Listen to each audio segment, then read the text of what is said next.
If you enjoyed the original video showing how to build my table saw overarm dust collector, then stick around and check out these great additions and updates.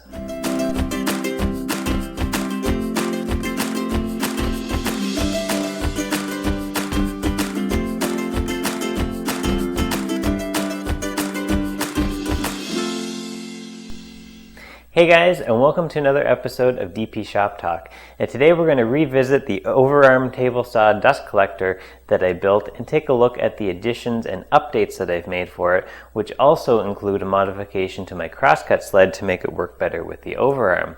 So if you haven't seen the original video showing how to build the Overarm, make sure you click on the link and check out that as well. So the hose that I had from my dust extractor originally on the Overarm is gone. I wanted to reclaim that to use with my portable power tools again, so I've replaced it with a combination of clear plastic pipe and flexible hose.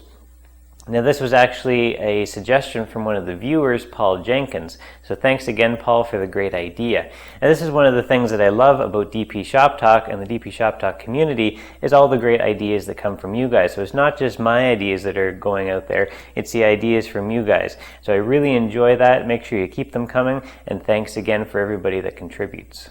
So I've used 2-inch clear pipe on the top of the Overarm as a standard dust collection pipe, and then so I've used clear plastic packaging wrap to secure the pipe to the Overarm. That works well because it holds well, and it's also clear, so it blends in with the clear pipe. Now for the flexible hose, I used 1 3/4 outside diameter, 1.5 inside diameter hose just bought from the hardware store.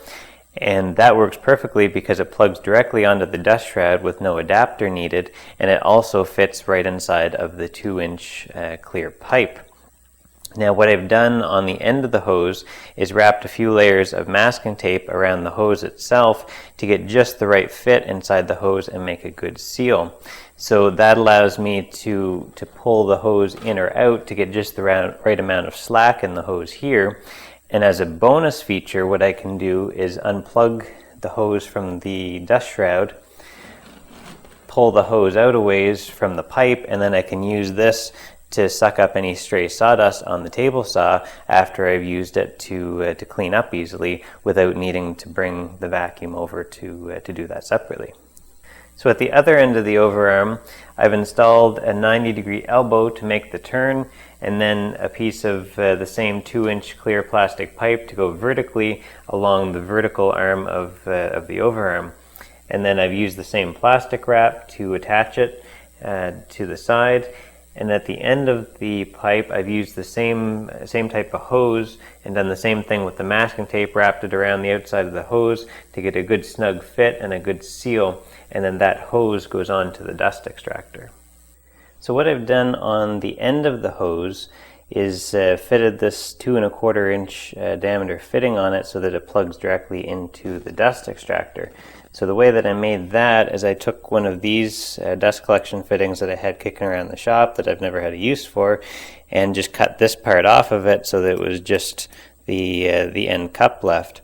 So I just took a hacksaw and cut that right at the face, and then used 1 3/4 hole saw on the drill press to drill a hole 1 3/4 diameter on the remaining face of it.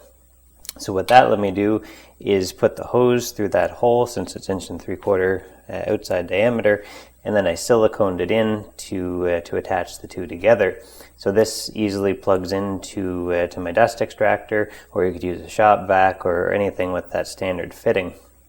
So I use a separate dust extractor for the Overarm, and then my 4-inch dust collector gets plugged into the bottom of the table saw. So by using the two different machines, it gives me the maximum suction power. So now that we've covered the updates to the Overarm itself, I wanted to show you guys the modification that I made to my crosscut sled to make it work better with the Overarm. So what I've done is cut a notch in the back fence of the crosscut sled so that the shroud can come into the fence, which allows me to make a wider cut. And then what I've done is reinforced the back fence with a piece of aluminum angle, since when you cut that notch out of the back fence, then the fence is essentially two pieces and there's nothing holding the back of the crosscut sled together anymore. So I cut a corresponding notch in the aluminum to match the notch in the fence, and then I just screwed it on to the fence itself, so that keeps everything together at the back, keeps it strong, and keeps everything accurate. Now, as an added bonus, I don't have to raise the dust shroud like I used to have to do to install the crosscut sled. Now that that notch is there, it just slides right through. Now, you do need to make sure that the blade is lowered enough, though, that it doesn't hit the aluminum angle as it passes over. So the main reason that I made the modification to the crosscut sled is so that I can cut full-width cabinet gables, which I couldn't do with the dust shroud down before, since it would hit the back fence and limit my maximum width of cut.